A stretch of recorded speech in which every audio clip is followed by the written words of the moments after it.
All right. Our next category is our third through fifth grade. Uh, Bethany Wong.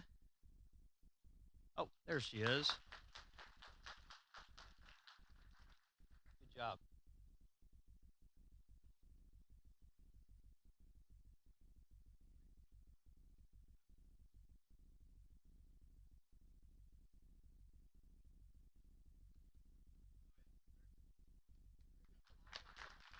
All right. Yeah, our second place, Adeline Yu, I don't believe is here. Oh, she is here. There she go. There we go. Good deal. Come on up. I have a granddaughter named Adeline, so come here.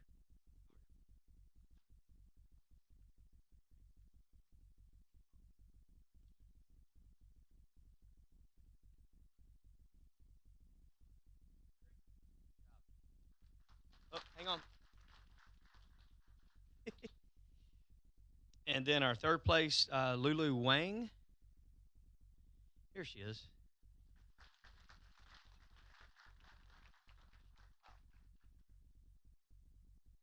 Great job. Great job.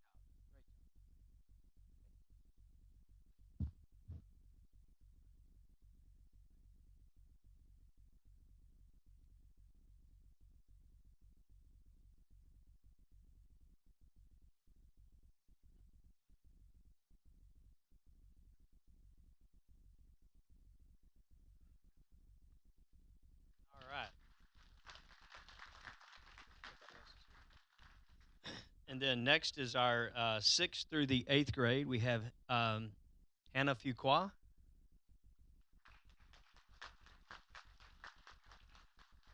first place. Congratulations.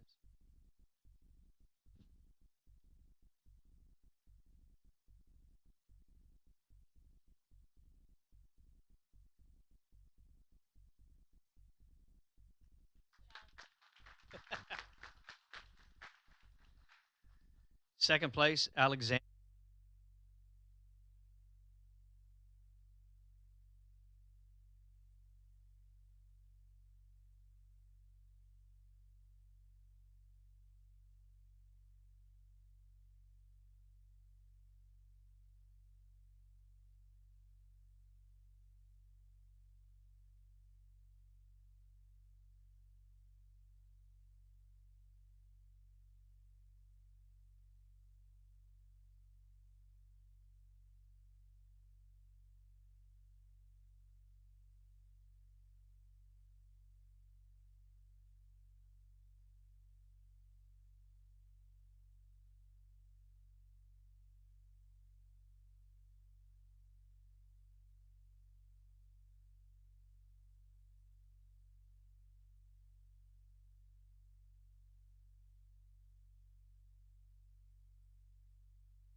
right, we'll call to order the City Council regular meeting agenda for Monday, November the 10th, 2025 at 6:35 p.m.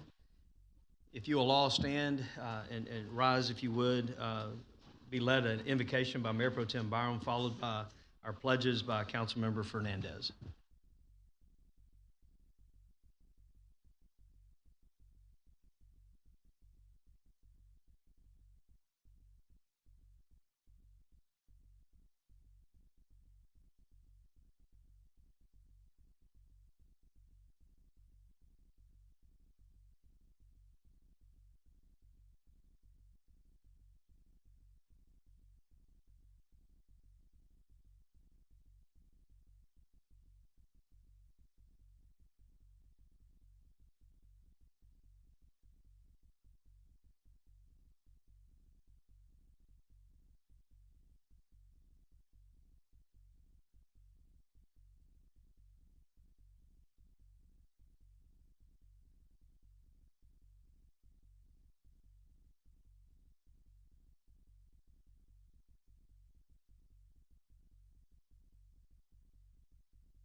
All right.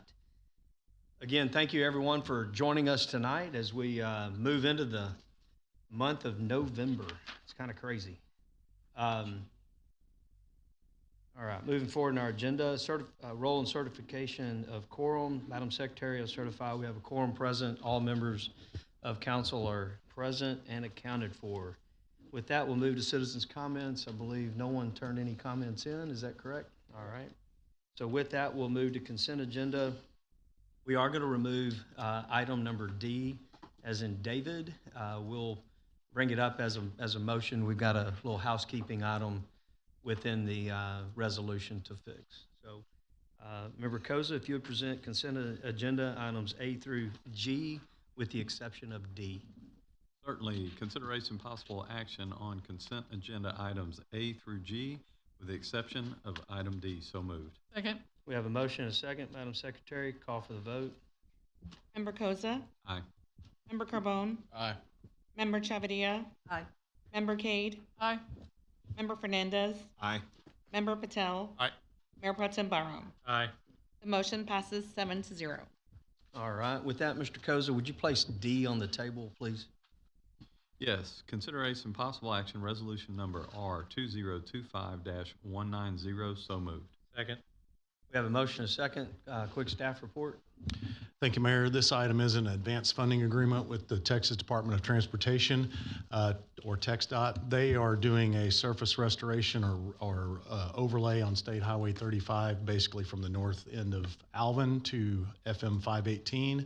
And as part of that project, they are replacing the existing span wire traffic signals at 3 intersections within our jurisdiction.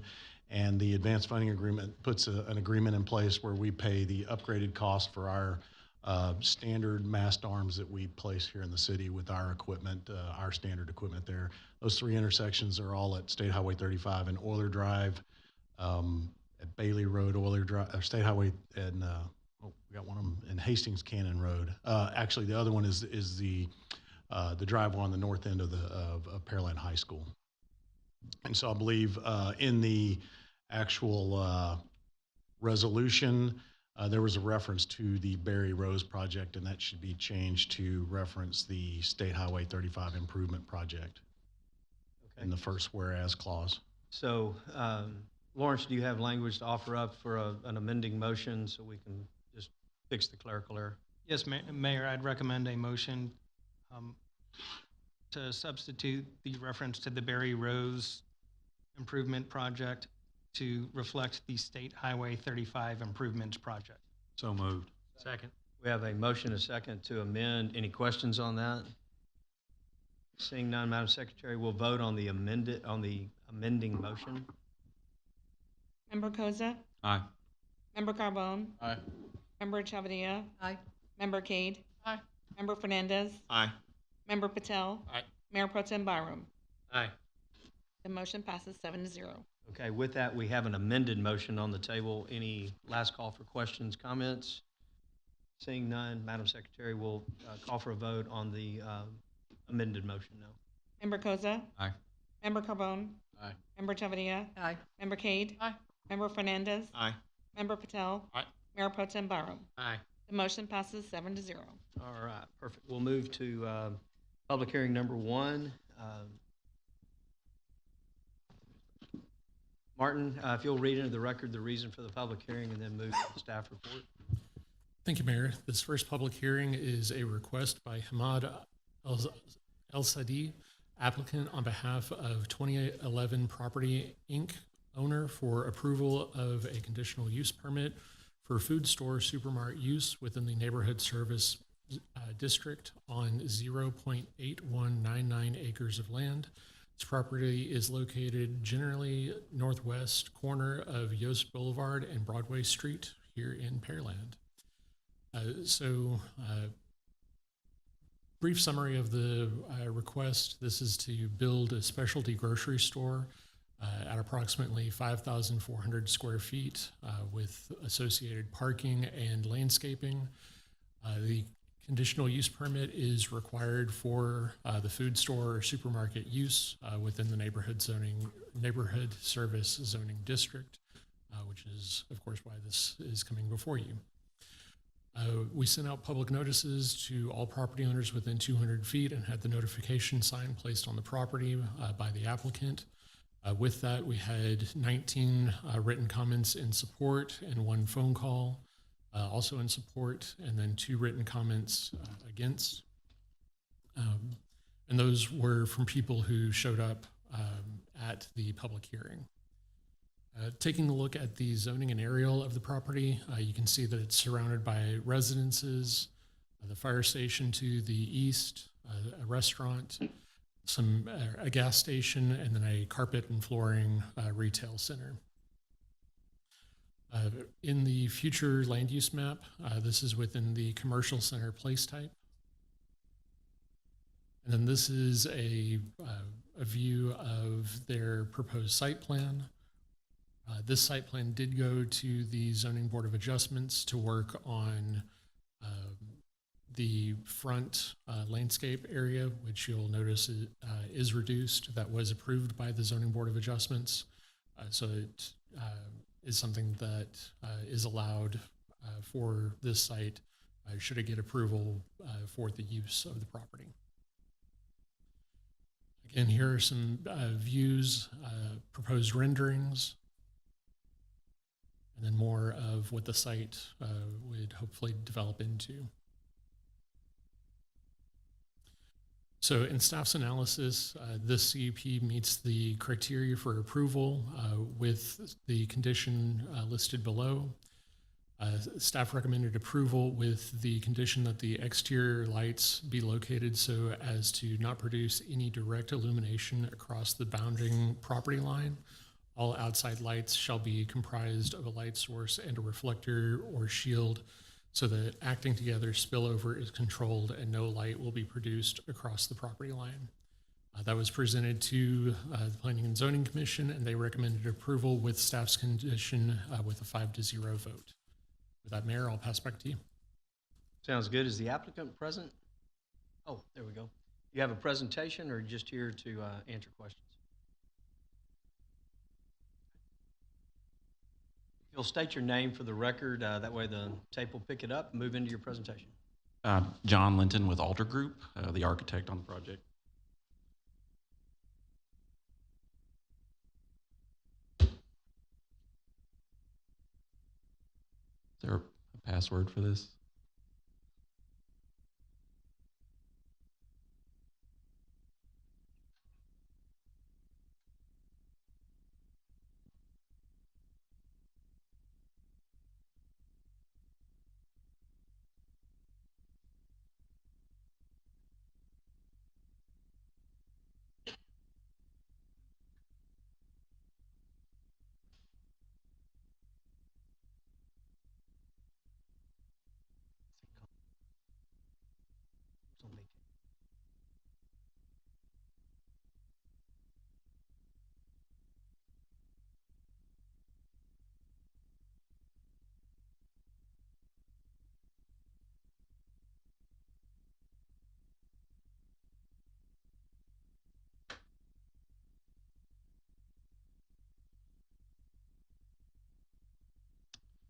I'll try to keep it brief. Much of this was already covered, so apologize for repetitive images and information. But the vision for this corner, as you can see, is the Olive Tree Mediterranean Market. Looking for, again, a grocery store to take on this corner that offers specialty items. It's different than just your average store. See here, agenda-wise, we'll just look at the location, which has already been presented again, inspiration, site plan, of course, our CUP request, which was supported already. Services offered, and then some concept images. Some again will be repetitive. Looking at this site, we've run through a gamut of challenges with setbacks and landscape requirements, parking. Feel like we've done everything that we can to try to meet those requirements and put a good product forward for the city. Our inspiration comes a lot from, if anybody's ever been to the Phoenicia Food Market, lots of very unique offerings, different things from all over the world. Obviously, very focused on Mediterranean food offerings, but you can see sort of as we start to come through the images, sort of this is the inspiration that drove kind of what we're looking to do on the corner here. As you can see from the site, lots of challenges. Part of the property was an old right-of-way with utility easements and different things. We believe we've overcome most of that here. 36% of the site is landscape, so hopefully, again, with the discussions of Arbor Day and all that, we kind of fit into that, attempts to landscape and provide a lot of tree coverage and canopy here. 5,400 square foot single-story building is what we're looking at. 27 parking spaces, and of course, lots of shrubs and things to conceal and hide, and hopefully really soften this on the street frontage. Looking at the CUP requests, as kind of discussed already, up and down the corridor, there's appears to be lots of CUPs in order to try to overcome the current zoning of it with the retail facilities. Again, just echoing what I believe has already been said. And these are some of the offerings that are looking to be offered within the store.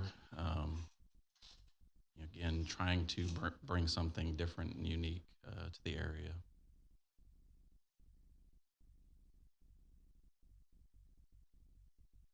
And then images already presented.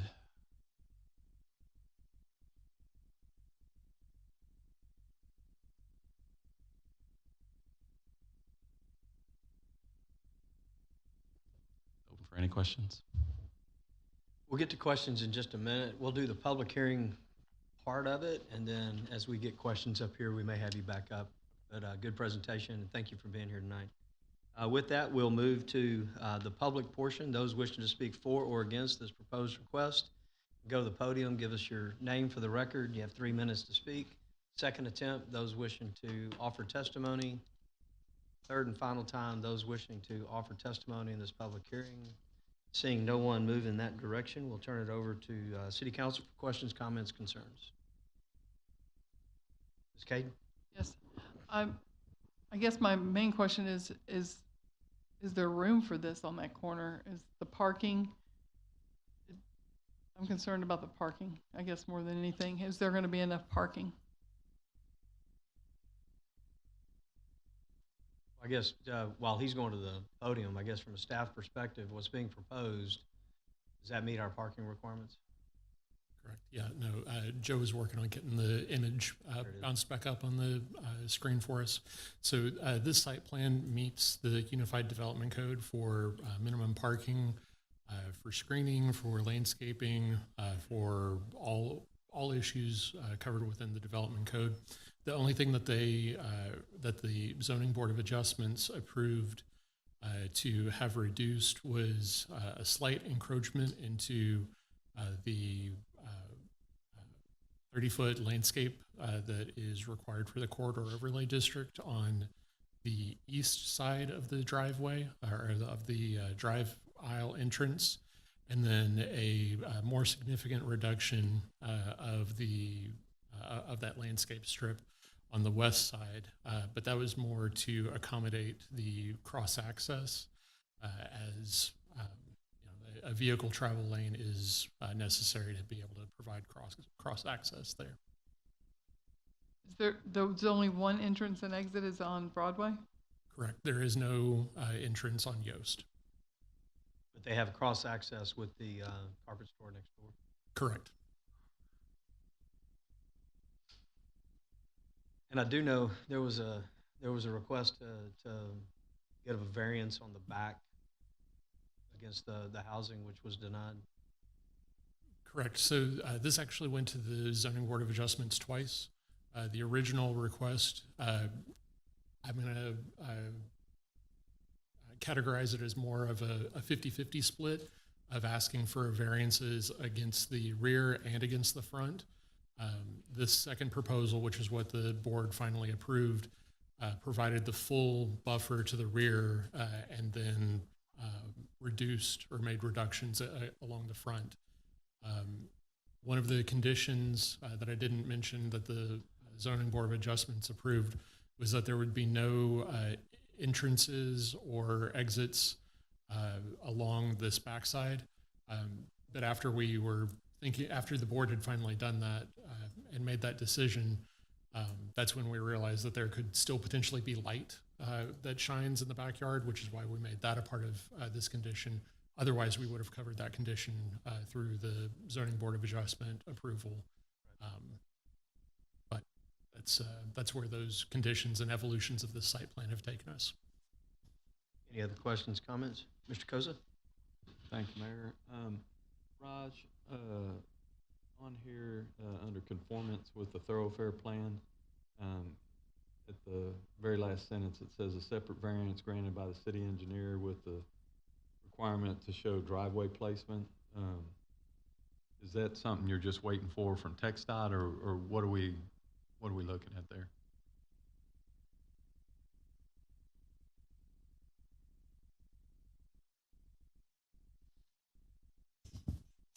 Yeah, I did not read that part, but this is TxDOT roadways, so any driveway connections should be approved by TxDOT, and there's no room for this facility to have driveway from Berry Rose Park, so there will be only one access from TxDOT roadway. Right, but I mean, it says that a separate variance granted from your office.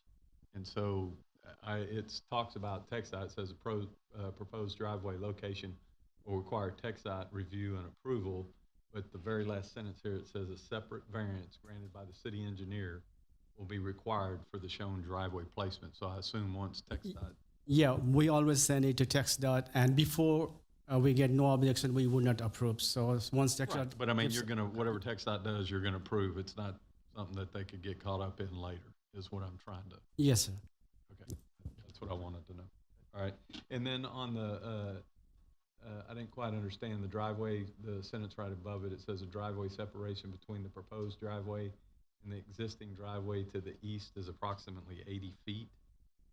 I don't know, when I look at this, and I went on Google Earth and kind of went midway in this property and went to Yost Road, it was like 190 feet.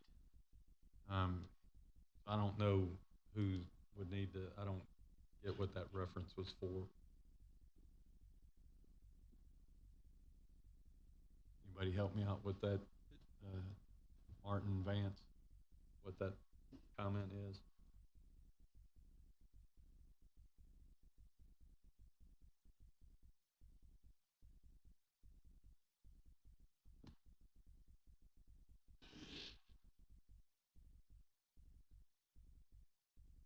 Is there anything I can add? Yeah, if you got it, yeah. So for this particular driveway location, and I think maybe what that 80 feet might be referring to is one of the original designs of this we were trying to, of course, get the driveway as far away from the intersection as possible. I believe we slid it about 80 to 90 feet to the east from its original location that was presented to the city. That might be where that language maybe is being overlapped potentially. But we have presented this already to TxDOT as a preliminary driveway, and they've given us the blessing of this location. Of course, their only caveat was that we couldn't get any driveway any other way, and we presented to them everything that we have to the city as well, and they said it was fine where it's at. So we We do have their preliminary blessing. Of course, that's not a permit, but we've already presented it to them. Okay, well, I was just wondering, I was kind of like 80 feet, I don't quite, because. Yeah, I believe that's what it is, because it was about 80 to 90 feet from that, when it was shifted to the left there on the west end, that we shifted to the east. All right, fair enough, that's what, it threw me off, and that's what I was just curious. Sure. Thank you. Mr. Patel? Thank you, Mayor. Sir, the developer is building this. Is this to build for themselves, or are they selling this or leasing it to a grocery store or whatever the specialty food store is? My understanding is they're going to run it themselves. So do they have currently, are the developers here today? Would you mind going up?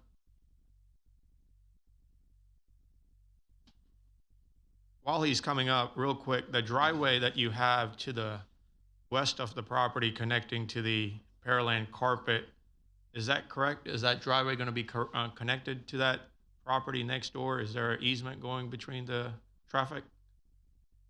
It will be an easement going over to their property. Is there an easement, or is going to be an easement? It will be an easement. Because if you look at Google Earth, they have parking spots you would eat up in their parking spot. Yes, sir. I believe the cross access is intended for future development. If the properties to the west redevelop and permit in any such way, they will also have to include a cross access easement. Okay, but you don't have an agreement yet. No, sir. Not well. What do you mean agreement? We're going to have to establish an access agreement or an access easement across this, so they will have access to it in the future. We cannot do anything building-wise or structure-wise on it. It'll have to remain open as a drive. Okay, until they agree to give you that easement. If I may, is the cross access already in the plat of the overall tract? I don't believe so. I believe as part of this process, after we get CUP approval, we'll have to go back and plat a lot of the things that were into this. So, Mr. Patel, let me ask this question a different way. I think you're getting to it. Are you being required to connect this over with this construction, or is this being done with anticipation of some future use, and it'll be connected at some future date? That it'll be a future use. We're basically setting the table for any developments to the west to have all cross access across the property versus everybody having to use individual. You can see this throughout the city where somebody's there, and is there still going to be some small open space? Yeah. And I guess my concern is because right now the store next to them that borders them is using that spot as their parking, at least through Google Earth. That's what I'm saying. Okay. Sir, the other question I have, you have your dumpster area right behind the neighbor's house. Do you notice that? It would be literally, and I don't know about you, but the dumpsters get picked up at 5 in the morning. And is there any possibility of you guys reconfiguring that away from somebody's house? Because right now, the way it looks like, it would be right in the back of that house, and at 5 in the morning getting picked up, and it's not quiet by any means. Just a thought. I don't know if those two houses oppose this development or not. Do we know who the two people are?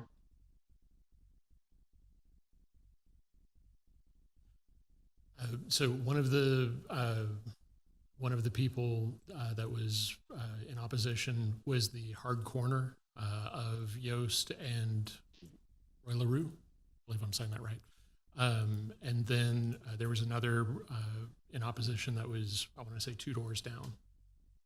Yeah, I would ask, I mean, just if you could, my big thing is, if I lived in that house, I do not want to hear, and I guess it's at the entrance of your establishment, kind of may want to consider. I don't know if you're going to lose parking spots or you can move parking spots in that position. I mean, yes, sir. We've looked at lots of options on this. There's restrictions of putting it too much into the street frontage zones, which this was a place that we settled on. It wasn't because of the cross access at the front and easements and things on the right. This was one of the limiting spots for that. So most of them, I believe, due to that, would be near the residential, but understand exactly what you're saying. But we have looked at different options on this. This was just the settled on one during our variance request. Okay, so there's no possibility on going on the northeast corner at all at an angle? Because we're front loaded, right? Our dumpsters get picked up on the front load. So you can do it at an angle if you could. We could go toward the northeast, but I think there was concerns by the city about putting a dumpster near the Yost right away. And so that's why we tucked it up in the middle as best we could away from the right of way. I think the residents would appreciate in the northeast corner. I would tell you that. Sir, thank you for coming.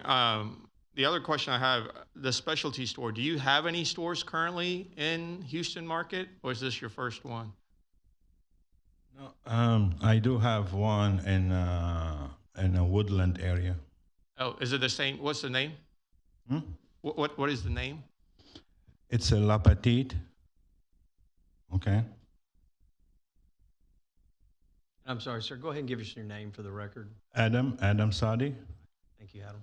But this one is going to be a little bit different because all the all the residents in the south of Houston, from Pearland, Friendswood, east, west of Houston, all the area, they don't have that service provided. Usually they go all the way to the southwest to get it.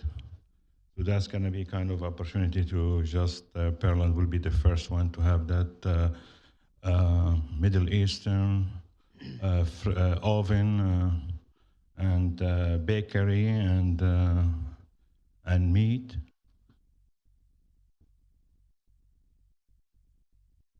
Okay, thank you.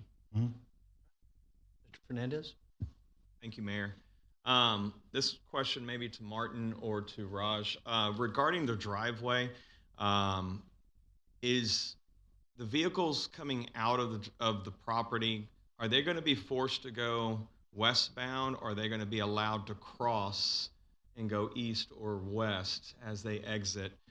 Maybe a text dot question, but because of how close it is to that intersection, I'm just curious, are they going to be allowed to come across to go? So, yeah, it will have to go to west. We won't be able to allow it to go east because of that turning lane right there. So they will have to add a pork chop, so that restrict the east movement. Okay, so it forces all the cars to go westbound. Yeah, but we're not there yet, but that's what the design will require. And TxDOT will do the same thing too. Okay, thank you. Ms. Cade? Also on the driveway, in one of the pictures, it looks like there's trees right there. Traffic is really bad right there. If there's trees, Martin or Vance, I think this is probably for you also.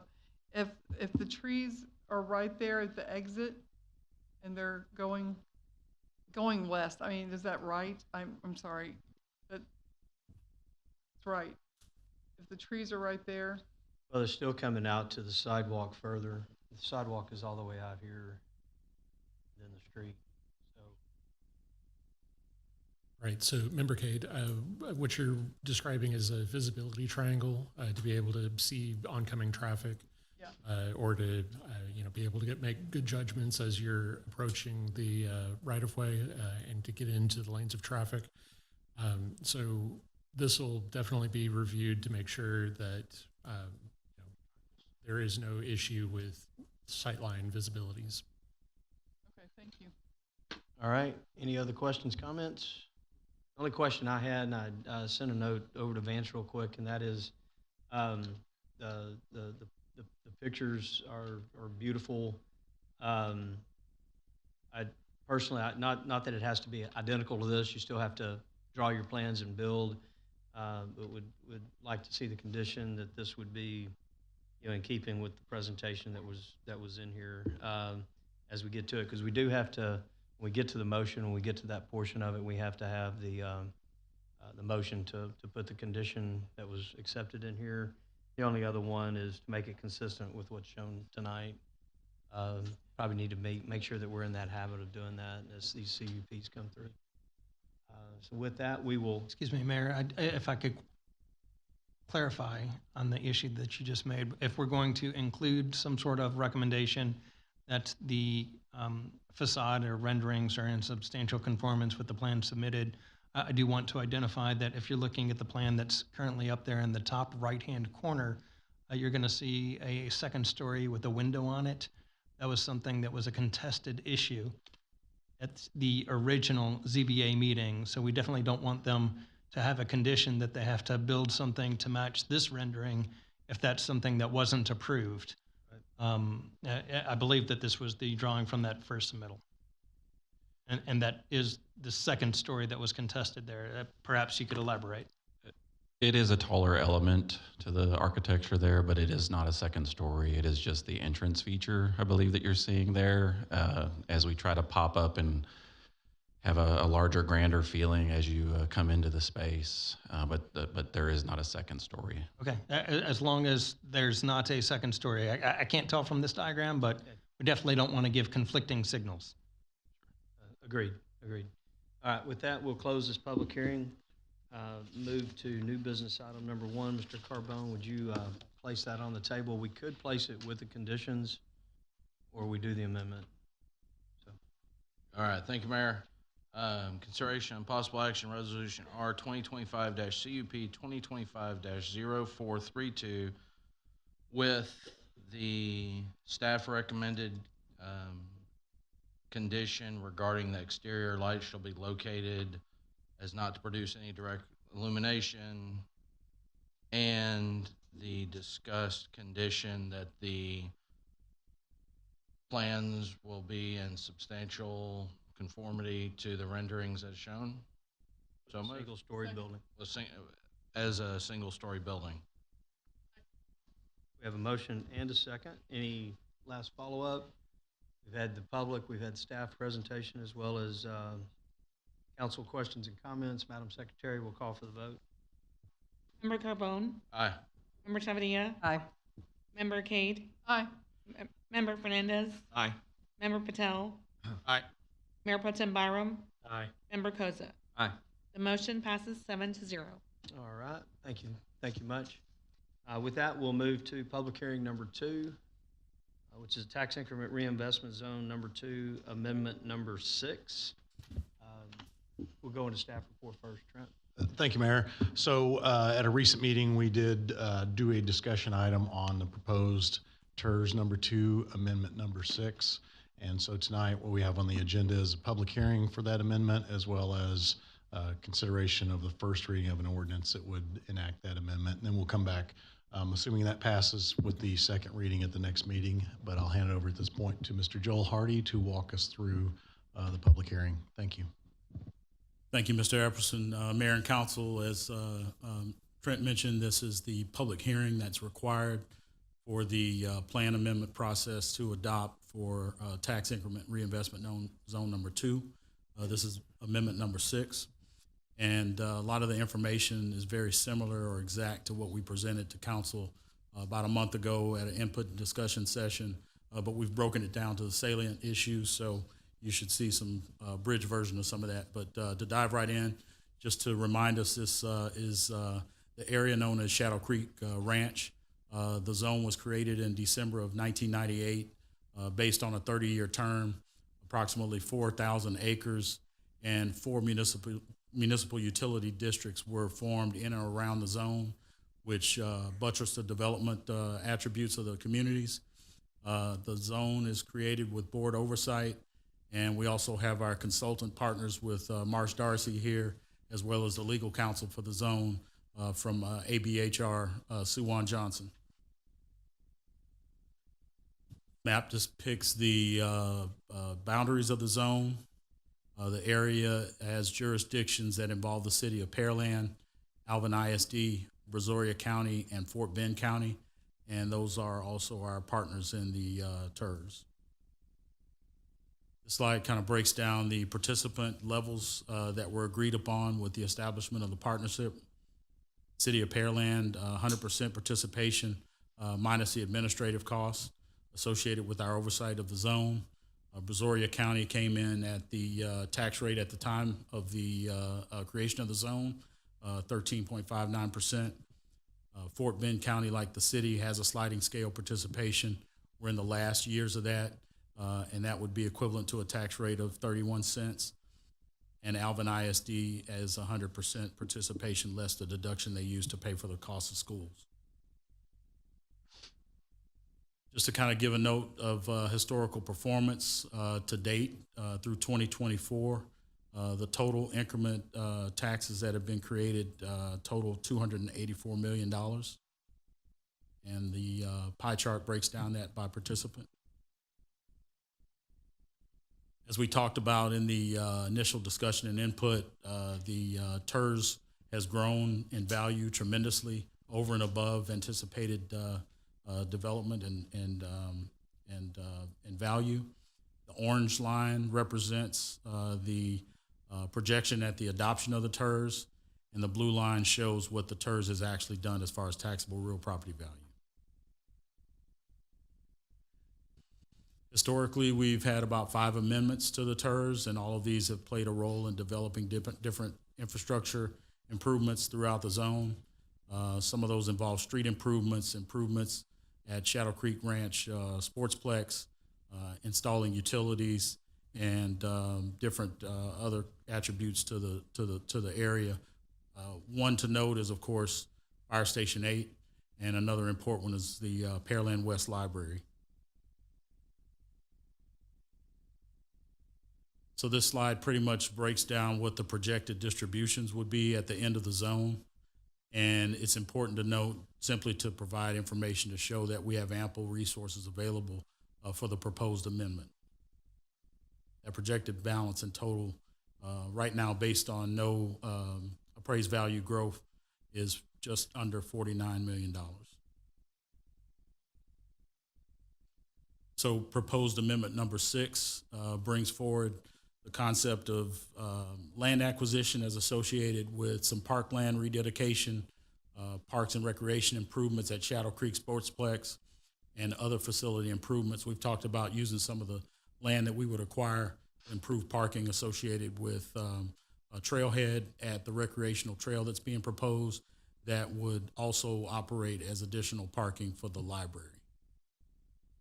Estimated cost for that proposed portion of the amendment is just under $20 million.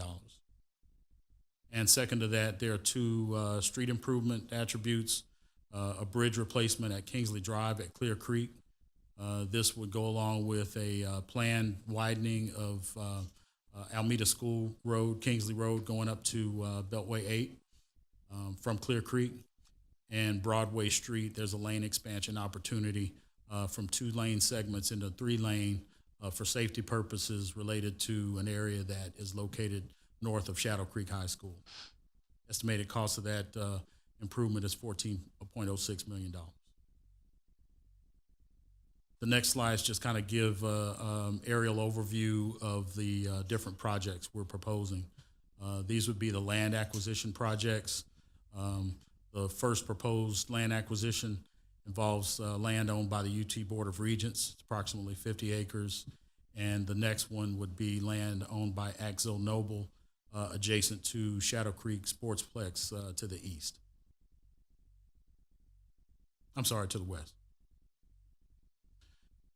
Park and trail improvements proposed include turf field work, lighting, signage, parking and sidewalks, some improvements to the play courts and some concession structures, and the 3,100 linear feet of 10-foot wide recreational trail alongside the south side of Clear Creek, which would be part of our overall plan to provide recreational trail from one end of the community to the other. And these aerials show where the street improvements would be located on Broadway from Kirby as close to the Fort Bend County line as possible, depending on available funding, and the bridge replacement at Alameda School Road, Kingsley, where the Clear Creek Bridge is located. Again, this slide just shows a restatement of the anticipated cost for these projects in today's dollars.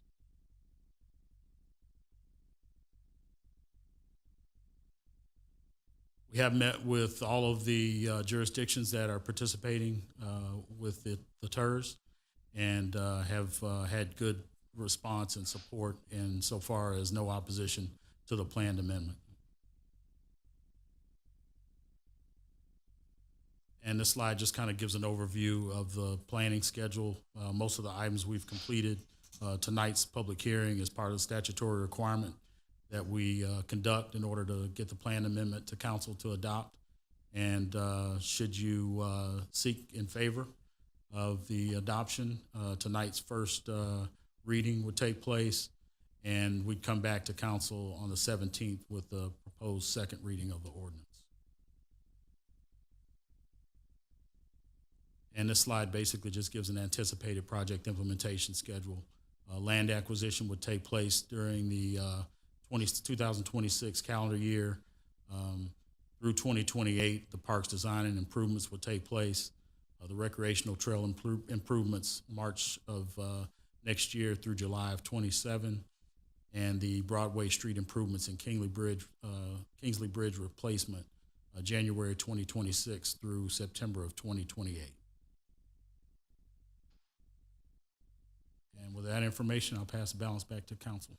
All right, thank you, Joel. We'll open it up for the public portion of this. Anyone wishing to offer testimony in this TERS public hearing can go to the podium, give us your name for the record, 3 minutes to speak. Second attempt, those wishing to offer testimony in this docketed public hearing. Third and final time, those wishing to offer testimony. Seeing no one move in that direction, we'll open it up to questions, comments, concerns from City Council. Mr. Koza? Thank you, Mayor. On the, we've got a little disconnect here between what we have in our presentation and what's here on the screen. Slide number 11 on the page, right there.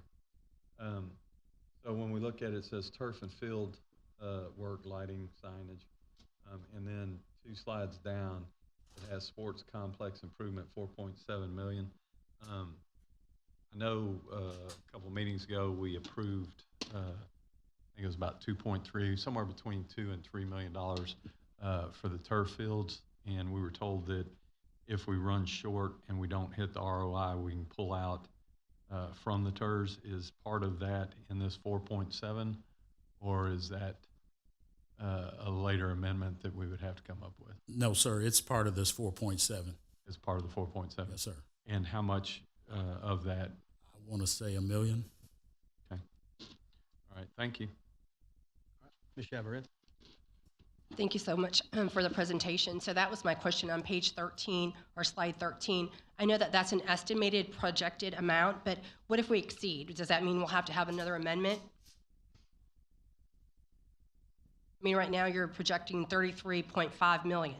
Correct. So if you come back with actual cost, let's say it's greater, will we have to come back with another amendment?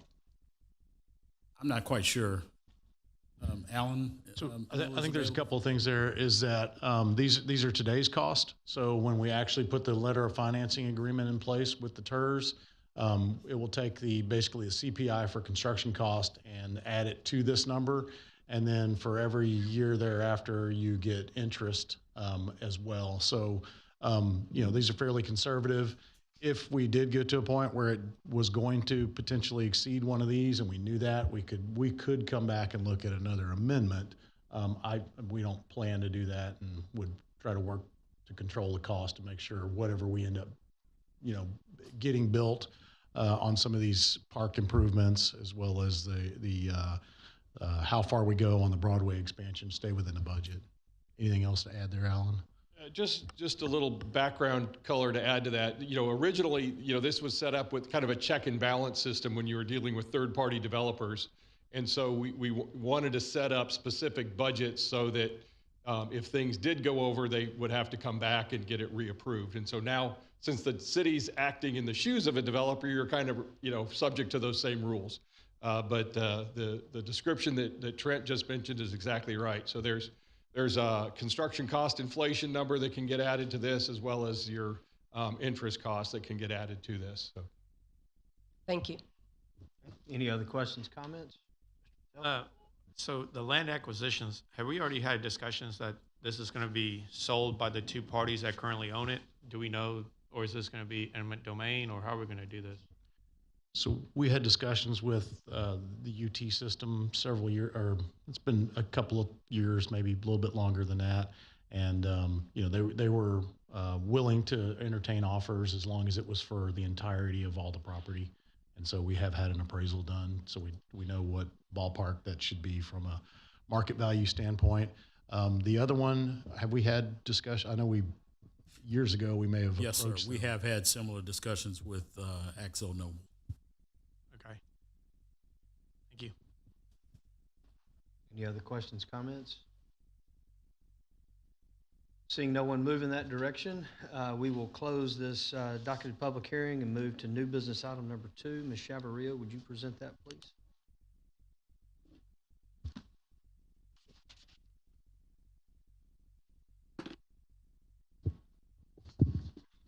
Thank you, Mayor. Which one am I? Sorry about that. Thank you. Consideration and possible action, first reading of ordinance number 1654. So moved. Second. We have a motion and a second. We've had staff report as well as questions, comments from council. Madam Secretary, we call for the vote. Member Chavarria? Aye. Member Cade? Aye. Member Fernandez? Aye. Member Patel? Aye. Mayor Pro Tem Byram? Aye. Member Koza? Aye. Member Carbone? Aye. The motion passes 7-0. All right, excellent. We'll move to new business item number 3. Mr. Byram, would you present that, please? Thank you, Mr. Mayor. Consideration possible action, resolution number R2025-59. So moved. Second. We have a motion and a second. Staff report.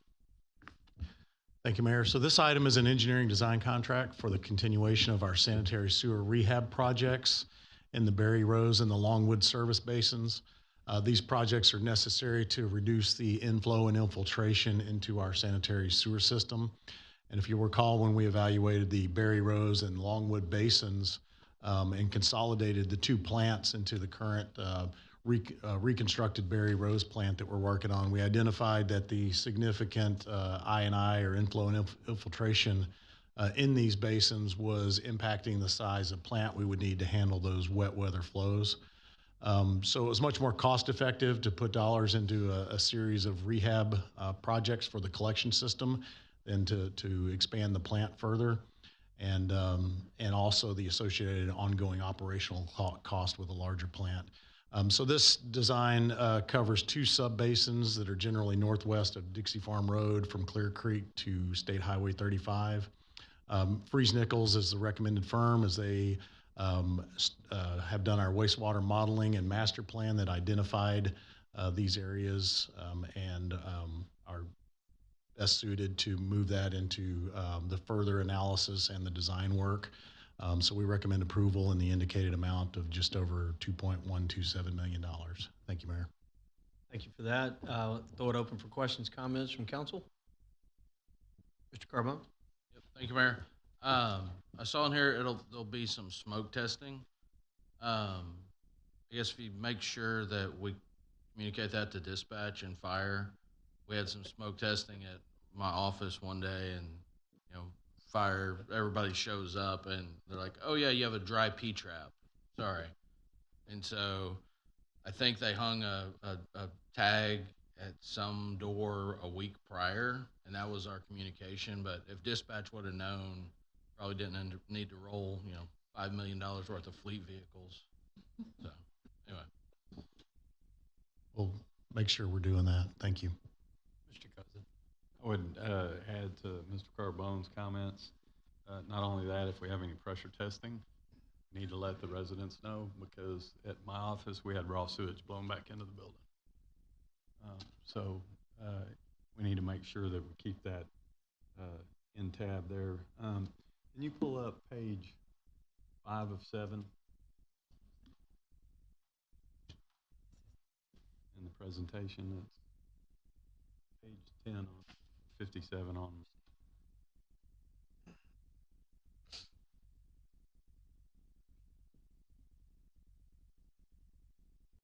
In section V, A, it says consultant, personally or by certified mail at yada, yada, yada. I don't think that's quite an address there. Does that need to be corrected if we want to terminate this, make this agreement? Right, because I don't know where exactly in the mailing address that is. I mean, we can make sure that's in the executed version, the correct address. Do we need to do anything tonight, Lawrence?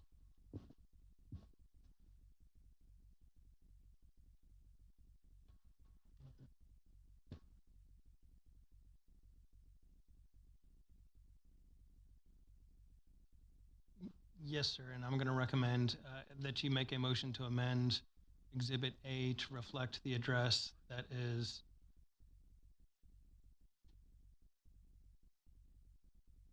I thought there was a Well, I mean, section we that would had need to get notice the it. address at where we, if somebody from Friesen Nichols that could give that to us.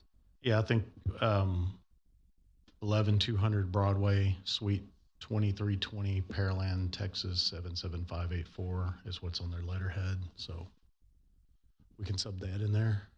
Okay, 11200 Broadway Street, Suite 2320, Pearland, Texas 77584. And that was 11200 Broadway, Suite 2320, Pearland, Texas. Yes, sir. And then is someone for Friesen Nichols here? Yes, sir. Could I get you to go to the podium, please?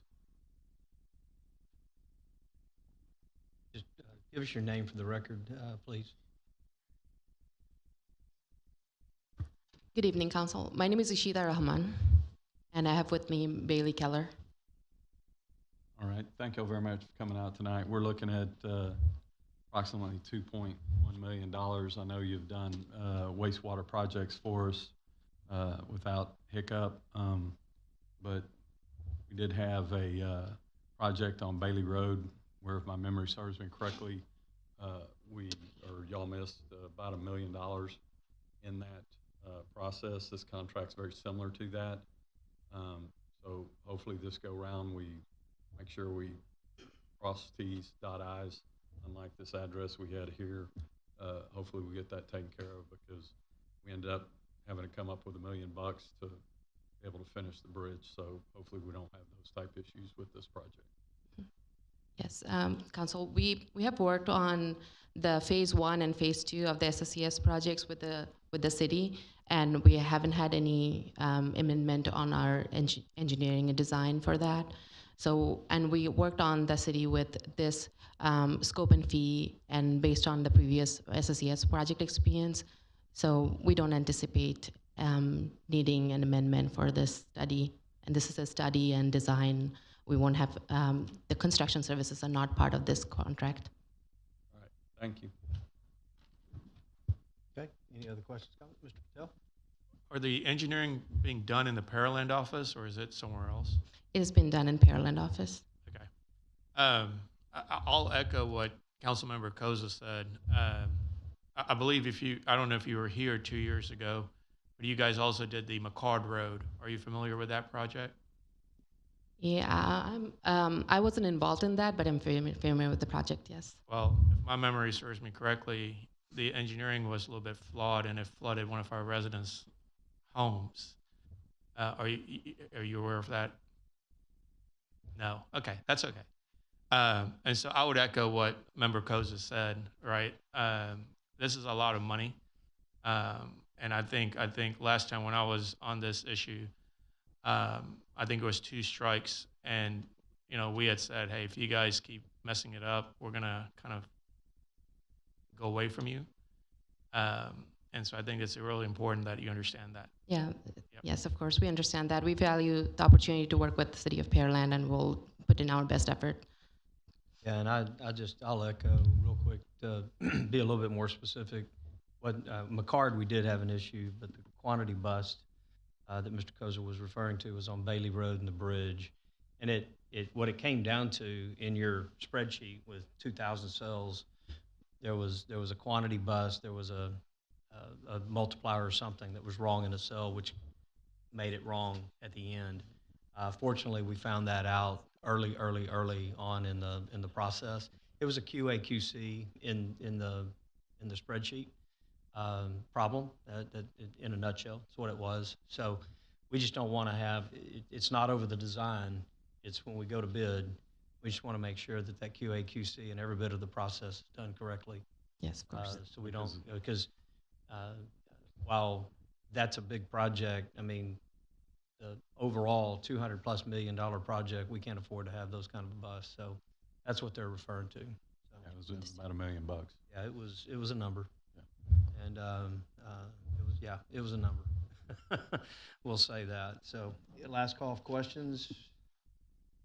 Seeing none, Madam Secretary, we'll call for the vote. Oh, wait a minute. We need to amend first, correct? Yes.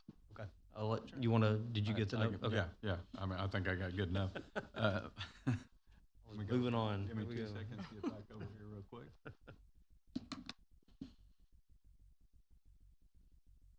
All right. So in section V, termination A, for the address, I would like to change it to amendment of 11,200 Broadway, Suite 2320, Pearland, Texas 77581. So moved. Second. We have a motion, a second to amend, to add that address into the contract. Any questions on that? Seeing none, Madam Secretary, we will vote on this motion to amend. Member Koza? Aye. Member Carbone? Aye. Member Chavia? Aye. Member Cade? Aye. Member Fernandez? Aye. Member Patel? Aye.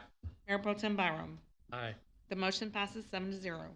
Okay, so we're back to the, we're back to an amended motion. Last call for questions. Seeing none, Madam Secretary, we're going to vote on the amended motion now. Mayor Pro Tem Byram? Aye. Member Koza? Aye. Member Carbone? Aye. Member Chavia? Aye. Member Cade? Aye. Member Fernandez? Aye. Member Patel? Aye.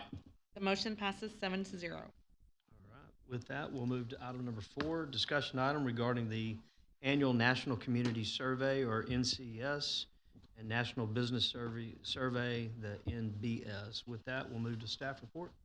Thank you, Mayor. So every year we partner with Polco on our community survey and the National Business Survey. Provides information on our community that can be compared and trended versus ourselves over time, as well as versus benchmark communities. It helps shape the community priorities, where to focus our resources and our efforts in the future. So at this point, I'm going to hand it off to Mr. Tobin McCarron with Polco to go through the highlights of the results from this past year's. Thank you. Thank you. Thank you for having me here. I'm excited to be here to present a summary of the findings from the National Community Survey that Pearland performed just a few months ago. I'm Tobin McCarron, resident of Lucas, Texas, which is just north of Dallas. Retired from the Air Force after 25 years in 2020, serving as a pilot and economist. Went to JPMC for a little bit, went over to Polco as the lead of the data science team, and recently became the COO and CRO dual hatting. I want to thank Josh Lee, who has been our primary point of contact throughout this whole time, essential in the survey development and implementation process. I'd also like to show appreciation to Jason Newmeyer, who is the Polco POC that has done the brunt of all this work for us. I get the glory of presenting. He actually did all the work, though, to get us here. Polco's whole mission is to get data into the hands of the community leaders to make better data-informed decisions. We do this through a myriad of ways, one of those being the National Community Survey that you took.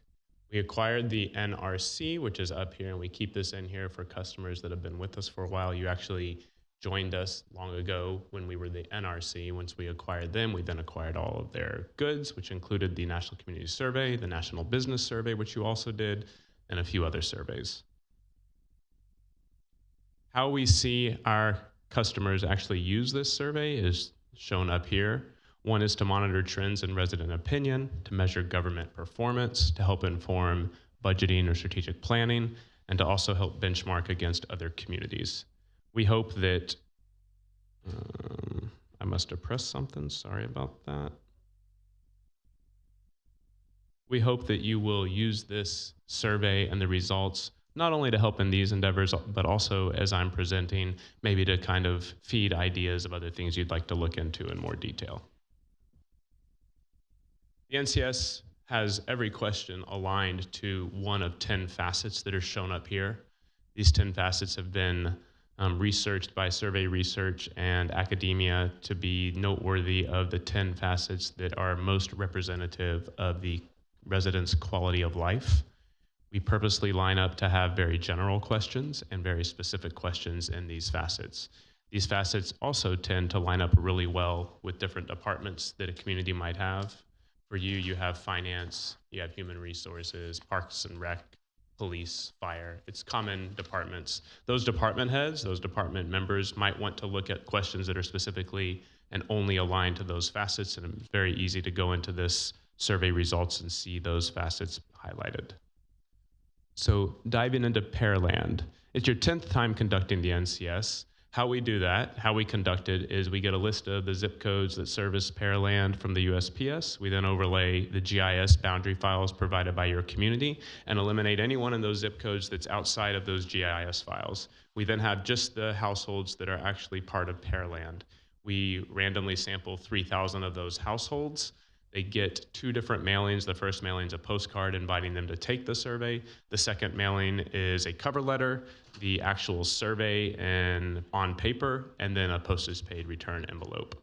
From that survey, you can see that we actually received 234 total responses, which allows us to make all of the estimates that I'm going to provide to you. We are confident, 95% confident, that those are within 6.4% of the actual value.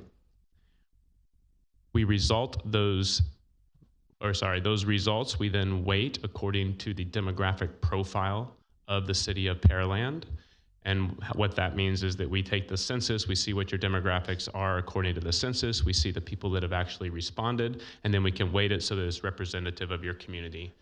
Easy example of this is, imagine you have 1,000 males and 1,000 females in your community, and we sample them, and we hear from 300 males and 150 females. We would just double the weight of the female representatives in that situation.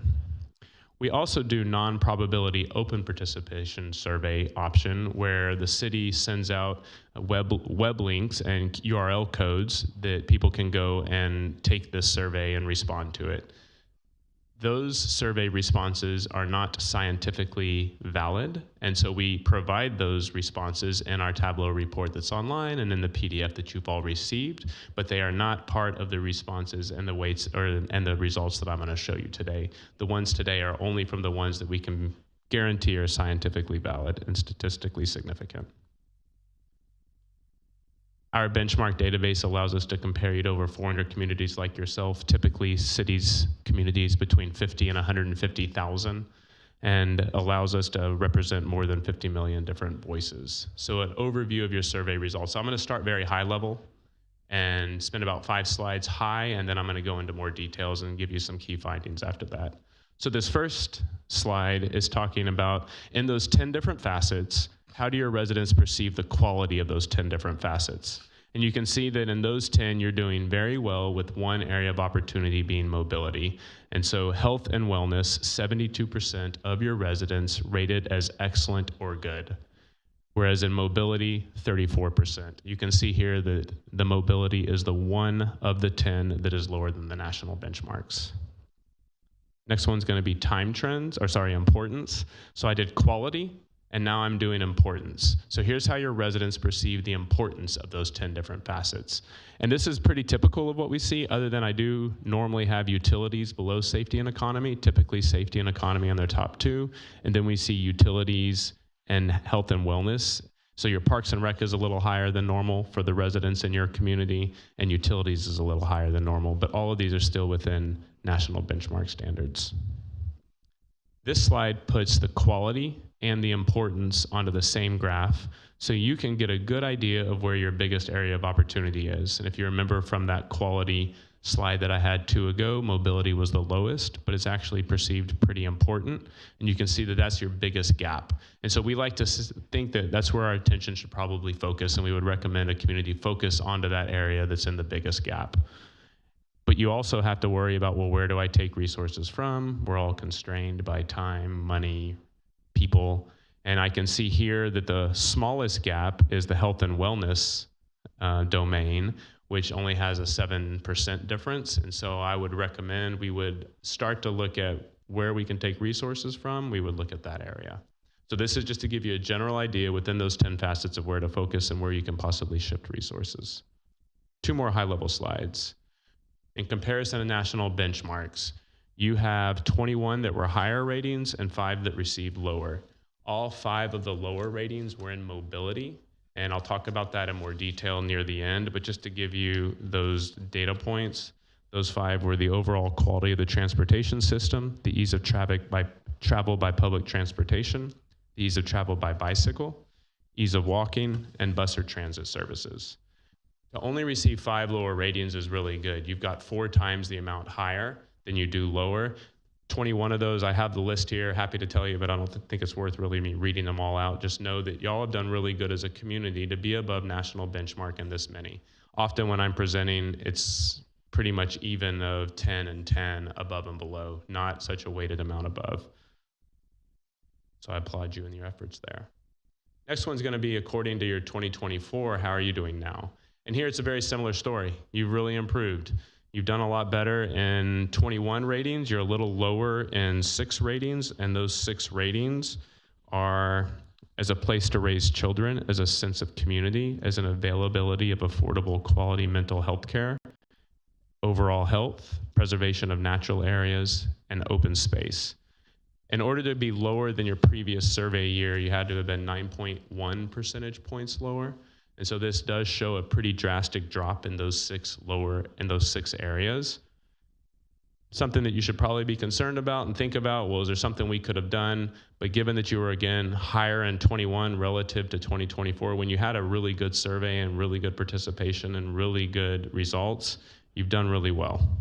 So now I'm gonna get a little more specific, and I'm gonna get into 6 key findings of what we found when we're going through your survey. Again, the Tableau report online and a PDF that we've provided to you would give much more detailed breakdowns of demographics, different areas within your city, and just give you a lot more detail than what I'm going to provide here. So first key finding is the quality of life remains strong for Pearland residents. About 9 in 10 residents gave an excellent or good rating for Pearland as a place to live, for our overall image and reputation, and for the quality of life here. Further, 9 in 10 plan to remain here for the next 5 years and would recommend someone to live here. The next key finding is that residents express confidence in city governance. You should give yourself pats on the back for this. We've seen a lot of declining confidence in city government. It's definitely declining at the federal level, and we've seen a lot declining at the local level too. You all didn't have it declining though. You actually, those trend arrows up show that you actually had an improvement relative to 2024 of the 9.11 percentage points. And then the fact that they're all that green just shows they're similar to what the national benchmark is doing. And so when it comes to how they perceive the governance, they think you're honest, they think you're generally acting in the best interest of the community, they think you treat them fairly, just all those things on here, you're doing a great job. So we've covered governance and quality of life. It's also great that residents report feeling safe throughout Pearland.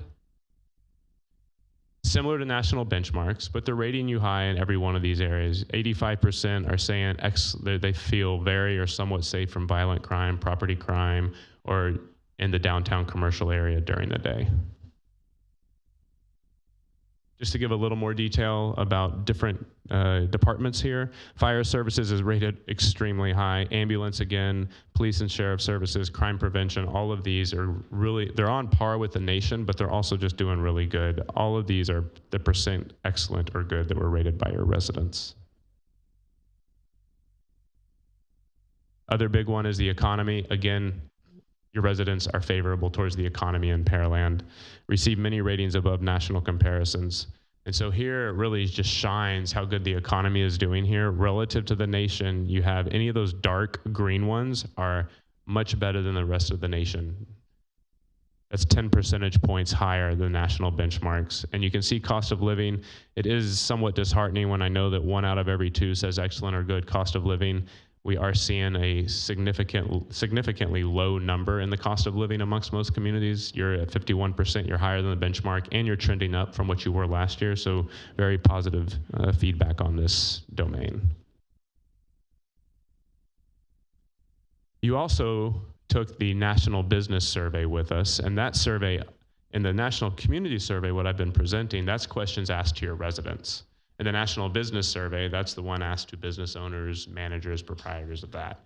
And they have a very similar sentiment to how your residents did. 9 in 10 recommend working in Pearland and operating a business in Pearland to someone who asks. And then you can see over there on the right, 8 in 10 applauded Pearland as a place to do business, expect the company to grow in the next 5 years, and 6 in 10 expect a positive economic impact on their revenues over the next 6 months.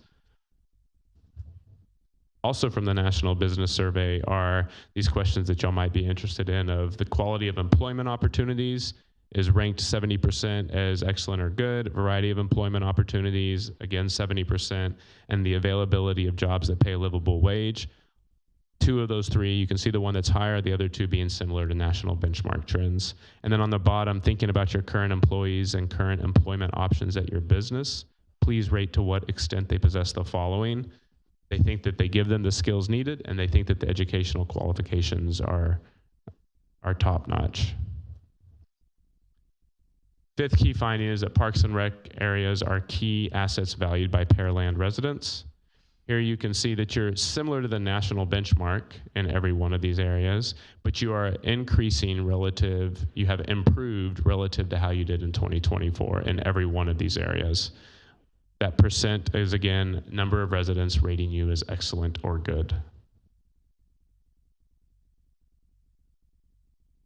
We showed you the quality of utilities was rated pretty low by your residents. When I showed you the national benchmarks, I showed you how 5 were below national benchmark, all of them in mobility. I listed out those 5 there. This is the one area of opportunity we really see, and I'm going to show you them here.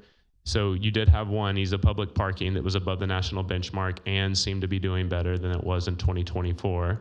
You have 2 others, ease of travel by car and traffic flow on major streets, that are right in line with national benchmark averages. But then these 3, and plus the 2 I discussed earlier, are the ones that are below national benchmarks. So ease of travel by public transportation, only 14% of your residents said that was excellent or good. Just to give you some more information on mobility, street cleaning, street lighting, traffic enforcement, all right around 60 to 70% said excellent or good. And then sidewalk maintenance and traffic signal timing, about 55% said excellent or good. You also had 4 custom questions on your survey. You don't need to be able to read what I have up there because I'm going to break each one down to be a little more clear. Here's the first one on here. So please indicate how much of a source, if at all, you consider each of the following to be for obtaining information about the city government and its activities, events, and services. And you can see that the majority, 89%, 86%, pull it from the city website or city communications via social media. And then it's a declining number as we go down. These are the top 6 out of the top 6 out of the 10 options they were given. On the left, thinking about your ability to meet your household's needs, would you say your financial situation is excellent or good? And you can see that you have 60% saying excellent or good, and then add another 26% for the fair. And then on the right, thinking about your parents when they were your age, how would you compare your standard of living to theirs? And you can see that you have a really good percentage, roughly 90%, that are saying about the same or better, 70% saying better. So residents are improved. Residents' life, they do feel like, is improving relative to how their parents were. This is increasing relative to your question that you asked in 2024. These were the 6 different key findings I went over in the order I went over them. Happy to take any questions if you have any. All right, we'll open it up for questions, comments from council. Mr. Carbone. Thank you, Mayor. Would you go back to that mobility slide? Down at the bottom, ease of travel by public transportation. Like that, I mean, that's low, but to a lot of residents, just because that percentage is low is a good thing. Like if you want to get this room full is talk about Metro running a line down here. And so I guess how, kind of like in your opening, you say how important, safety is, and then how do we score? Is there any way to figure out whether that's actually a good outcome for the survey or not? Because I think by assuming public transportation is good or is wanted is a false assumption. That's a great point. And so any community might view it as good or not good. Yep, I get that point. And so the way to assess that, you do have access, and your communications people do use the Engage platform that we offer along with our surveys. And in that Engage platform, they can pose any question they want as many times as they want, as often as they want, to kind of get your residents' opinion on something else. And so this might be something you want to look into to determine if your residents really feel that that's a negative thing for the community or if this is actually a good thing. Okay. And then, so we don't have the data in the survey that's already been done to parse that out? The data to parse out if your residents feel that this is important or not? Right. No, I mean, the question is how important do they feel mobility is? And there, it was around 80% felt mobility was important. And then we lump public transportation as part of mobility. But that is not to say that your community has to lump that in there as part of mobility. Councilmember Carbone, I think we would take this and kind of overlay it with the information we got through when we did our transit needs study with HGAC, where the desire for fixed route or any kind of what you traditionally think of transit services was not highly desired in our community, but different types of public transit for that's not fixed route or anything like that for disabled or elderly or those types of things were something that was more amenable to our community. And we do have really just one service in that area, which we're looking at analyzing over the next year if there's better options. But I think we had that, what you're asking, I think we had that question answered when we did our public input process on the transit needs assessment. I agree. And I guess second point or question, mobility, did we dive down into mobility inside Pearland versus outside? Meaning if you poll a bunch of commuters, their blood pressure is probably highest on 288 inside the Beltway, not necessarily within Pearland. So did we capture any of that data? We only sample residents within Pearland. So in theory, there should be no commuters that are coming from outside of Pearland that are actually answering this survey. Right. I'm referring to Pearland residents that commute into Houston. Oh. And so how are they perceiving that commute?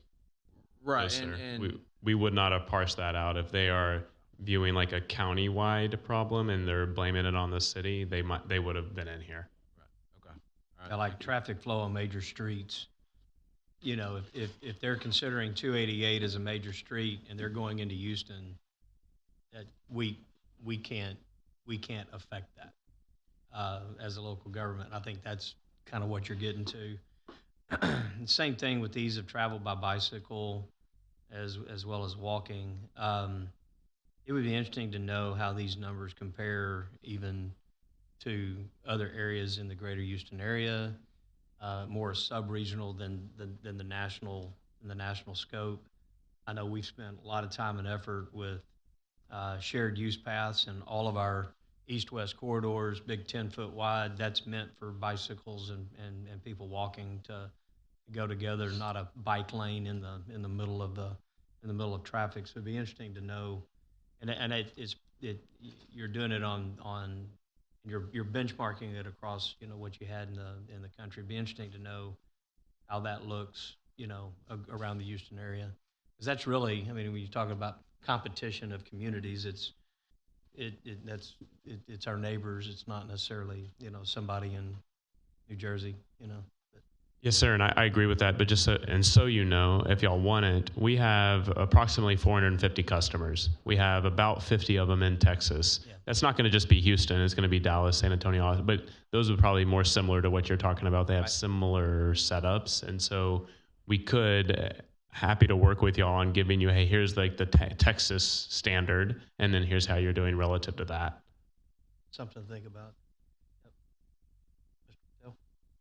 Thank you, Mayor. I think you mentioned it, that you do have data of the age group in here, but you didn't break this down by age group. Did you? I didn't for this presentation, but yes, it's in the PDF and on Tableau, and I'm happy to walk anyone through that wants to be walked through it, of broken down by ages, by races, by locations, just to get you more specific. It might even get to the Pearland commuters leaving Pearland, because you could look at different, I don't really think that solves it, because just because they live in one area doesn't mean they're not commuting out or commuting out. Yeah, and I'll tell you, I'm going to piggyback off Member Carbone. I think if you're on the west side of Pearland, you don't really know what's happening on the east side of Pearland. You really don't, right? Majority of the people that live on the west side probably commute into Houston and out. And I think that mobility issue is going to be a lot worse than what's on the east side, relatively speaking. Yes, sir. Agree, sir. And I think depending on who you're asking about medical, we have 2 hospitals on the west side, and it seems like every corner has an emergency center popped up. So I don't think that's an issue, depending on the age group, right? Like, and so I think the data is a little bit. I understand. I guess when you send this, was it 2,000 surveys? You said 3,000 surveys. Oh, yes, 3,000 randomly selected households, yes. Yeah, so you didn't really send it out based on age group. You just send out to get 3,000 surveys. Correct.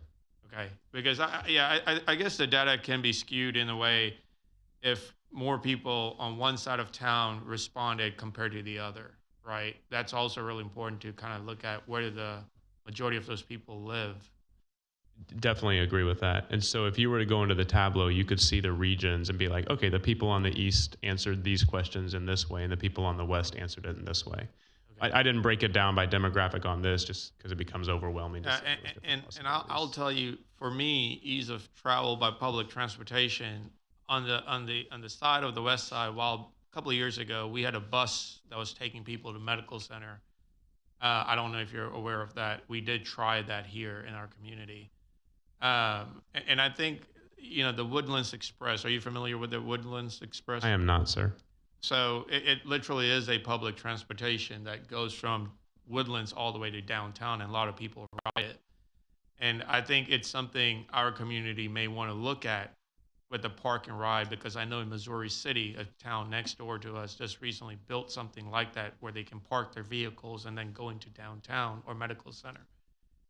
And I think, depending again what type of or side of the town you live on, that could be a need, because it could ease that traffic on 288, right? So I think public transportation, Tony may be right, if the buses are going through Pearland, and especially on this side of town, there will be an uproar. But I think on the west side of town is a completely different opinion, because a lot of people do commute into downtown, and it would be very less stressful to get on the bus and go. So I think that's really important to break this down. I mean, I know you're giving us a holistic view of this, but I think when you dig down, you can really see which side of town and how people are, what age groups important as well. I agree.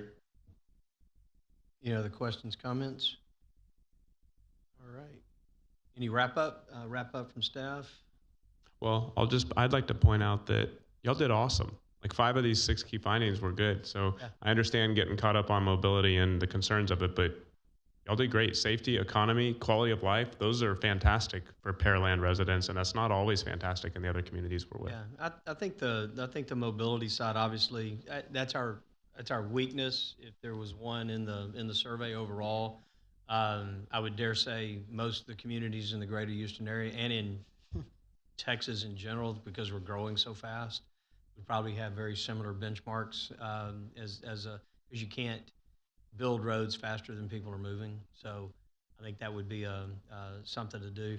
And then there's some other things that are in the survey that you mentioned, you know, mental health initiatives and some other things that, and then it comes down to what's our role, you know, in the local government. What is our role, and can we truly affect that, or is it a greater body or a greater, you know, from the county, the state, and the like, that's really responsible for that, not just the local community. But it's a great survey just to kind of know what the residents, you know, feel, look, you know, see, and are experiencing. So I think that's good. Like you said, there's a lot of great data in here to be proud of. There's a lot of great things in here that we've improved. I mean, when you went to the whole parks and recreation, and every single one of those are trending up, that's good to see. You know, so all in all, I think we're in a good shape, and it's indicative of some of the other national media that we've received. Quality of place, number 1 in Texas, number 3 in the United States, best places to live. I think this is indicative of getting those types of awards. So it's good to see that it's not just one source, but multiple sources when you put it all together, kind of saying the same thing. And it's a reminder that we should never rest on yesterday. We have to get up and go to work, and maintaining it. And maintaining it is harder than, maybe even be harder than getting it there, that we'll find. So good stuff.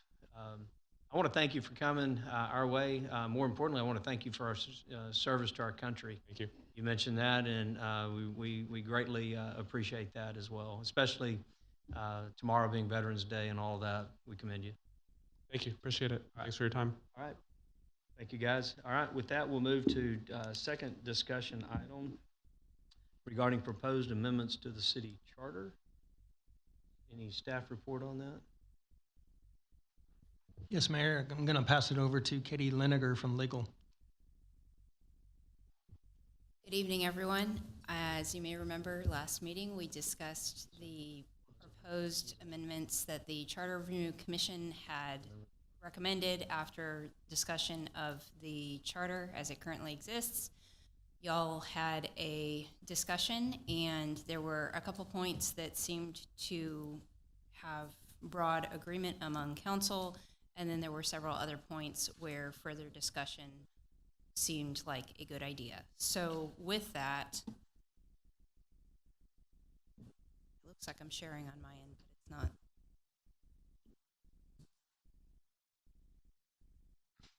Well, in the meantime, and there were a couple points that seemed. There we go. Okay. Have broad so among council, and then there were several other. Basically, we're here tonight to talk about term length and term limits. Those were kind of the topics that there wasn't a consensus at the last meeting, and briefly we were talking about. Potentially, there was some discussion of extending the term limits. Currently, everyone has a 3-year term limit. There was some discussion about extending it and changing the term limits to be 4-year term limits instead, moving forward, and then possibly with that. Basically, we're here tonight to talk about term length and term limits. Those were kind of the topics that there wasn't a consensus at the last meeting, and. Somebody streaming the meeting. So keeping the council member term limits at 2 terms, which would be a total of 8 years, and then possibly creating term limits for the mayor with a 4-term limit. So with a 4-year term, that would be a total of 16 years that someone could serve as mayor. And there was some back and forth on each of these at the last meeting. And so to kind of guide discussion a little bit today as to changing the term length from 3 years to 4 years, if we were to continue with the 3-year term limits, this is how it would look moving forward for the mayor in each council member position. You have terms expiring next year, 2027, 2028. So each year you have either 2 or 3 elections on the May ballot, assuming there's no one who resigns to run for some other office or something else happens and there's an off time or election for someone. If we were to transition to 4-year terms, that would be a transition that would have to take place over time. And there's several different ways that that could happen. Staff put together a couple different possible options for potential ways that if there was a decision made to send the term length change to the voters as a potential charter amendment, there's different ways that that could happen. So we've got 2 different options. Now with this option, the election, sending it to the voters to change from 3-year to 4-year terms would take place in 2026. So the earliest that you could start changing to 4-year terms would be in 2027, but with this option, we wouldn't actually start changing terms until the 2028 election. And as you can see, it would be a phased-in process. So in 2027, people are still being elected to 3-year terms. In 2028, you have one position going to a 4-year term, the other 2 staying at 3-year terms. 2029, it flips. So you have 2 4-year terms and one being elected to a 3-year term. And then eventually in 2030, you get to every year there's 2 places on the ballot and everyone is on 4-year terms. Another option to transition would be to start changing to 4-year terms in 2027. And then in 2028, you would have 2 short terms of 2 years. And then 2029, you have one that's still a 3-year term, and the other 2 are 4-year terms. And then again, in 2030, same year with either option, you get to that being the start of every year you have 2 places on the ballot, so you have 2 elections each year. So it's a more regular cycle and turnover of positions on council and the mayor. And so there's, of course, other ways that we could achieve this if this is something that council wants to send to the voters. But these are at least a couple options to consider as you discuss whether or not this is something you want to send to the voters at all.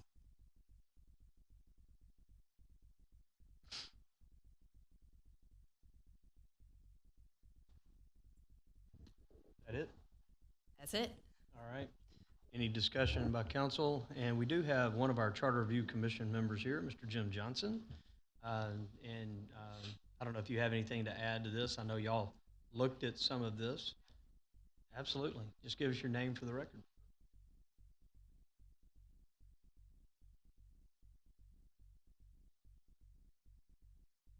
Good evening, Jim Johnson, 2610 Rip Van Winkle Drive. Happy to be one of 7 members selected by council to serve on the Charter Review Committee. I came tonight because I wanted to hear the second dialogue about the term limits. And I just wanted to share with council that though we didn't recommend any changes to the charter and term limits, it doesn't discount that the Charter Review Committee spent multiple nights discussing term limits. And though council last meeting didn't have consensus on a 3 or 4-year term length, the Charter Review Committee did have consensus that we were not recommending any changes to the council length, to the 3 to 4 year terms, or to put term limits on the mayor. So I am not our official spokesperson. That was Mr. Craig Slater, but I was one of 7 selected. And as y'all continue to discuss this, I just want to make sure that though we were selected by council and the final recommendation lives with you guys, we went through the entire charter. And though our presentation might not have said, hey, we didn't make any changes to the charter in this area, it doesn't discount that we spent time discussing these items and looking at everything from the charter. So those are my comments. As a resident, I think my opinion is the 2 3-year terms is working. The no term limits for the mayor has been working well. Those are left up to the voter. If they want to continue to see our mayor serve for multiple terms, as we've done in the past, that is up to the voters, and also to stay with the 2 3-year terms at that time. So thank you for the opportunity to speak, Mayor, and thank you for your service. We know it ultimately lives with you guys in this case. We were just making recommendations and reviewing things, and y'all are the ones that have to go to the voters and show that. We just have to come to you guys because y'all selected us out of 7 people to serve on the Charter Review, and thank you for the time tonight. All right, good deal. Open it up to questions, comments. Mr. Brown? Thank you, Mr. Mayor. Yeah, I kind of opened up this can of worms, so I'll comment on this. First of all, Jim, thank you for that input. It's nice to know. It is kind of a, I guess, implied if we don't recommend a change, then we're recommending leaving it alone. But I appreciate the clarity. It helps for my very linear brain. So thank you for that. I have spent some time since our last meeting talking to some people in the community. And while I will reiterate, my personal opinion is I believe if you are an elected official, you should have term limits. That's just my personal opinion. At the end of the day, my responsibility is to represent the desires of the community, not my own personal desires. And with the exception of one or two people that I've talked to, there seems to be pretty much consensus across the community that term limits for the mayor doesn't seem important to anybody. So I'm happy to acquiesce that topic. Again, I voiced my opinion on it, but my job is to represent the community. So on that topic, I think we had a little bit of mixed feelings, but mostly it seemed like the rest of council was fine with just leaving the mayor alone. If y'all are good with not discussing that any further, we can just talk about the other topic if that's good with everybody else. See a lot of heads nodding, so that's fine.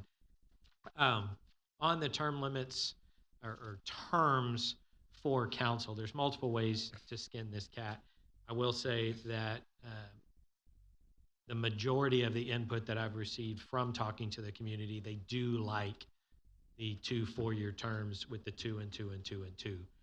But it does take some explanation for them to understand it, right?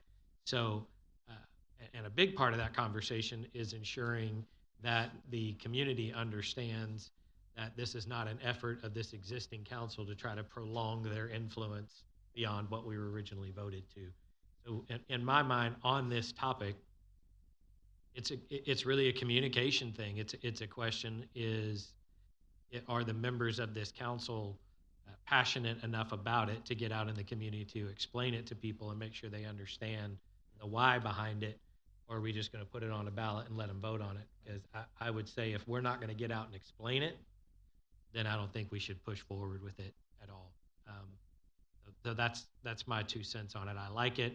I like the continuity and consistency for council. I like the more predictability of leadership for staff, that they're not looking at 3 people, possibly more, depending on people resigning and other things like that in any given year. But if we aren't going to go out and explain that in the community, then I don't think we should mess with it. So that's my input. Okay. Ms. Chavarria. Thank you, Mayor, and thank you, Jim, so much. So as far as the term limits, I'm opposed to 4 years. I'm okay with the current standing 3-year terms. So that's where I stand. Thank you. Mr. Carbone. Yep, thank you, Mayor. Yeah, after our last discussion, I talked to Jim and a couple other, and yeah, it's easy to get up here and just talk about the topic in question that night, but knowing how many grueling nights they spent hashing over everything, I trust their outcome, and they've got smarter people and dedicated folks that I trust on there, and so the fact that their unanimous decision was not to mess with it, I'm fine leaving it as is. Any other questions, comments? Mr. Koza? I'll join in with Member Chavarria and Carbone. The 2 3-year terms are fine, so I'm fine with that. Anyone else? Mr. Patel? Thank you, Mayor. And I do respect the Charter Committee's discussion, but I think what you also had to look at, my concern was always, it takes time to sit on this diocese to learn, and the process is long, just to kind of figure out how to maneuver around it. It takes you about 2 years just to learn. Then you got to run a campaign again, and you're in the campaigning mode. And I think the cost to run a campaign nowadays is getting higher and higher. And I think if you look at per vote, cost is costing you per vote on these off-cycle election, it's ridiculous. So I think the 4 years kind of gives you a little bit of a wiggle room to learn and to decide if you want to run for a second term. And I know we talked about 3 3-year terms and again, you're running 2 campaigns or 3 campaigns, sorry. But I think the mayor pointed out last time we had this discussion, hey, you get 2 4-year terms, it's close to 9. And I think it's the right move in order for us to kind of, just have enough time to really dedicate ourselves. We're not getting paid for this job. Well, we're not getting paid a lot. So people who sit here have passion for this job. And I think, if you're going to be here 6 years, I think it's a short time to really have an impact. And I think this council has to look at it from that point of view. No disrespect to the charter committee, but I don't think any of them have sat in this seat, and they don't understand what it takes to maneuver around it. So there is a different opinion there, right, from the charter review. And so I would ask this council to ask yourself how long. Some of you have been here for a while. I get it. I have not. I don't think Mr. Fernandez or Laney was, or Clint. And I think it takes time to learn the process and to have an impact on what you want to accomplish. So I think there's a little bit of a disconnect between the Charter Review Committee and the council members and women who serve here. So that is my opinion, to say, let's go consider doing the 2 4 years.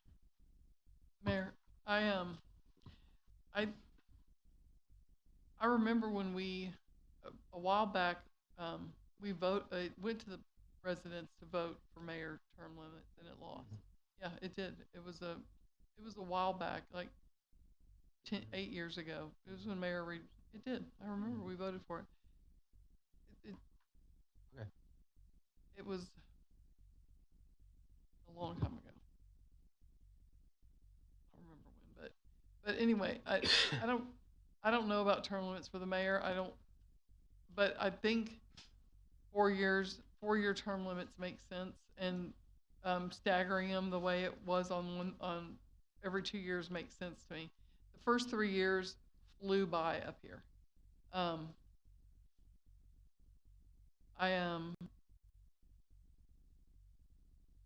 And having 3 of us on the ballot once, and then 2, and then 3, and then 2, it leaves. It's an upheaval, when there's 3 of us on the ballot. So I like the 4-year terms.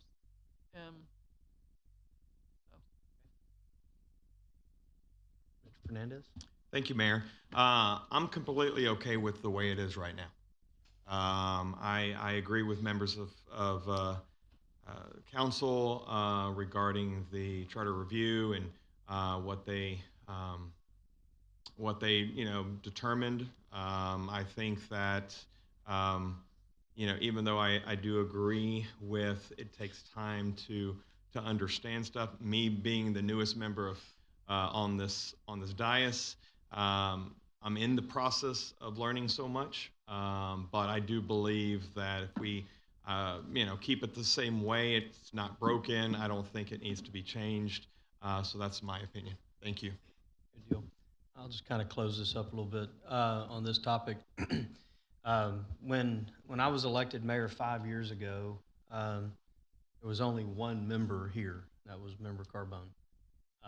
In that 5-year time, everyone else was added in turnover. So part of the reason for term limits for the public's sake is to turn people over, get freshness, new perspective, bring new ideas to the table, new people to the table, new energy to the table, those types of things. So clearly our 2 3-year terms do that. I think we could have differing opinions on all sorts of things. I don't think there is a right and a wrong answer on either one of these. I think the rationale for doing a 4-year term makes sense. It's reasonable. Same thing for keeping it the way it is. Even putting a term limit on the mayor of some sort, all of that makes sense. But at the end of the day, if we, this council, don't have, and I'll just say it, if we're not unanimous with going to the voters on something, it will kill it, period. And there's not a real, and there's a consensus to kind of keep it the same, But if you tried to go to the voters and do anything different, and you've got dissenting votes going that direction, the people will vote whatever down and move forward. So with that, I would recommend we just leave it exactly the way it is. It has been working. It does offer people the opportunity to come off, forced off, and then if they want to come back, they certainly can.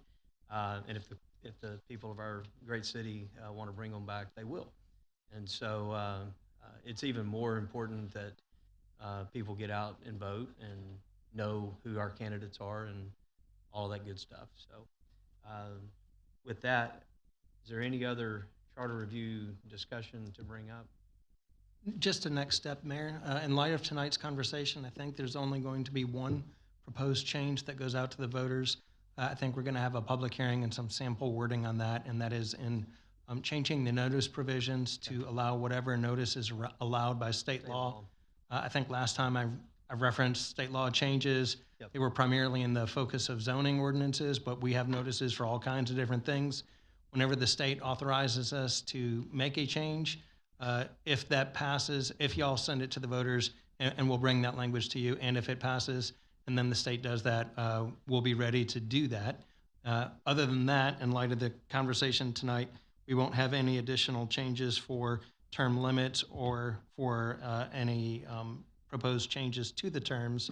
And if the three who had feelings about that want to make a motion to amend at that meeting and add more to it, we can do that. But we do have to make sure we satisfy that public hearing component.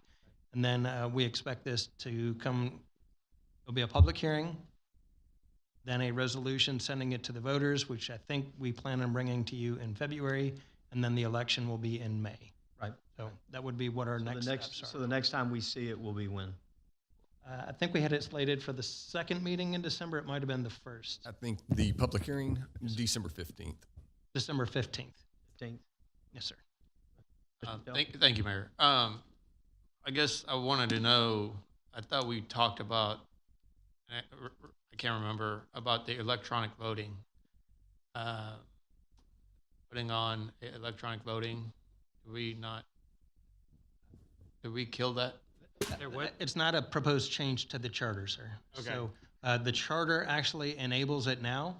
If council would like to use or enact that technology or make that change now, council can bring forth that issue and we can move towards the electronic voting. That's what I thought. It was already enabled. It wasn't mandatory, but we have the ability to. We just have to decide whether to do it or not, and then budget for and implement. So if there's a desire to do that, we can. And as we close up, Jim and the other six, thank you again. I know you're here representing them. Thank you guys for the time, effort, and the nights that you guys were here discussing all that. Again, I think what we're hearing is really not broke, so let's not try to fix it or tweak with it. So with that, we will keep moving. Other business, there are none. Mayor, council issues for city council discussion, there are none. We do have executive session under Texas Government Code Section 551.071, consultation with the city attorney regarding legal advice related to development and zoning regulations. Also Section 551.072, deliberation regarding the purchase, sale, lease, or exchange lease of real property. Also Section 551.087, deliberations regarding economic development negotiations. And Section 551.074, discussion regarding the annual evaluation of the city manager. We will recess into exec session at 8:23.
All right, City Council has returned from executive session at 11:44.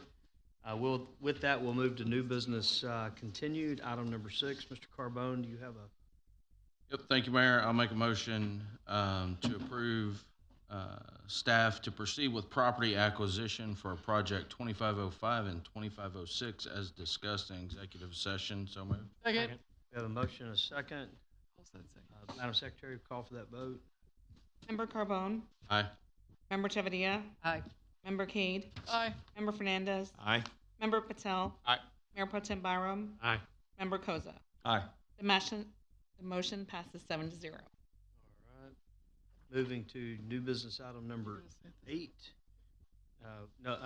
Number 7, we'll take no action. New business item number 8, Mr. Carbone, do you have a motion on that? Yes, Mayor.